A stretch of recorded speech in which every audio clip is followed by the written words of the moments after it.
Thursday series on answering questions about everything outdoor cooking. Now, I get a lot of questions on YouTube, and I've gotten them over the years by the dozens, and there's hundreds there that I've answered under my YouTube video, but it takes you forever to find them and to search for them, and so I thought I would take some of the better questions and share them with you here. Also, if you have a question about outdoor cooking of any type, you can send it to me at info@cooking-outdoors.com, and I will respond to it, perhaps even on this show. So, my first question, this is from like 7 months ago, and I never replied, so I want to give a big shout out to the person who sent me this question, and it wasn't a question, just a statement, and I really do appreciate it. And this is on my video, my tips, tricks, and techniques series videos. What is the reverse sear method? And this is from Christopher Finley. This is what he said. Good video. Glad you like the method. I always suggest resting the meat before the sear. It keeps it from gaining too much tint when you sear. Keep cooking. Chris Finley, creator of the reverse sear method. So very cool. Thanks for the shout out, Christopher. Back at you. I really appreciate you taking the time to check out my video.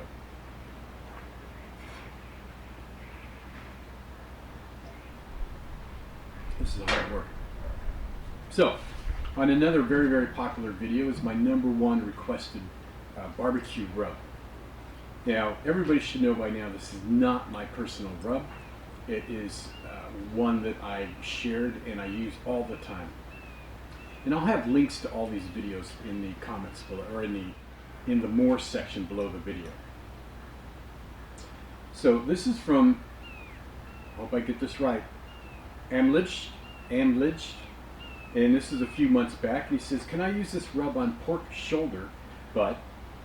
And how many days would you recommend for it to stay rubbed on the shoulder? Well, that's a great question, and I don't know how many days you could leave it on there before the meat starts breaking down and decaying, and that salt will start drying out the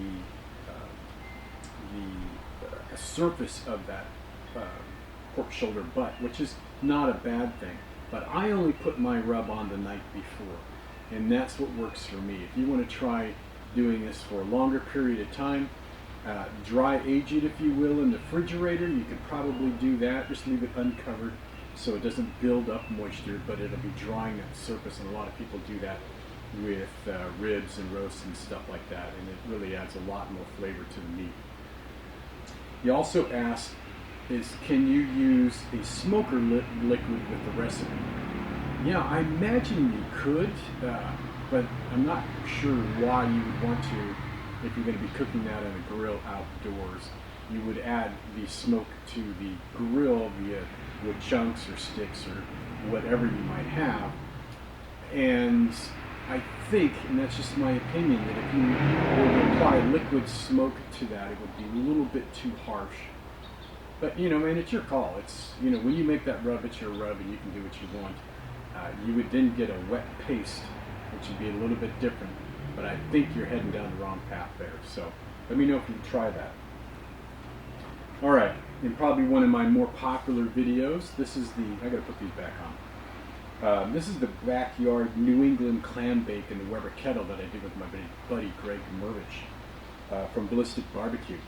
And this is from Evan LeBrant. And there's multiple parts to this, so I got a very cool answer at the end, other than what I did. And he asked, any thoughts on a good substitute for seaweed? I'm kind of far from the ocean, but would love to do this soon. Okay, so great question.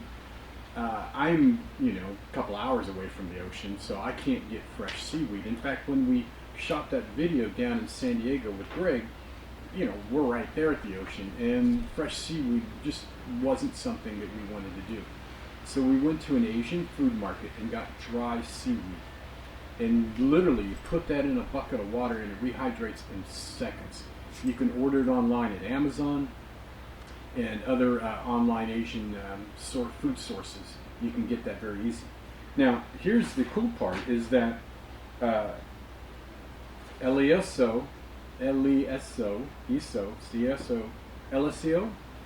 man, I'm terrible with names.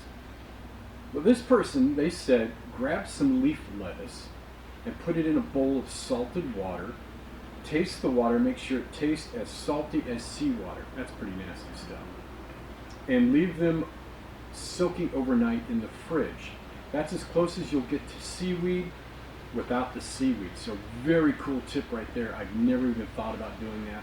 I hope it works. I imagine you could also do it with cabbage, get much bigger leaves, and then you can do, as we did, a backyard New England clam bake in your Weber kettle, or hell, go dig a pit in the backyard and have some fun. This question is from Davey, and it's on my smoked bacon wrapped chicken cordon bleu recipe. And he says, did you introduce the smoke during the whole hour and a half, or did you remove smoke and continue cooking any amount of time? So, great question. If I remember right, and I'd have to go back and look through the recipe and try to find my notes, and good luck there. I only smoked it for about the first half hour. And with chicken, I really think you can over smoke it very, very easily because it's a very light meat. And not like a beef, which can handle a lot more smoke, or pork, which can handle a lot more smoke. So go light on this recipe with your smoke. I recommend a fruit wood would be awesome with the chicken. You throw in an apple, a cherry, a pear, maybe even a nutwood would be good, pecan or an almond if you have it. And again, if you have a question you'd like me to answer, go ahead and send me an email to info@cooking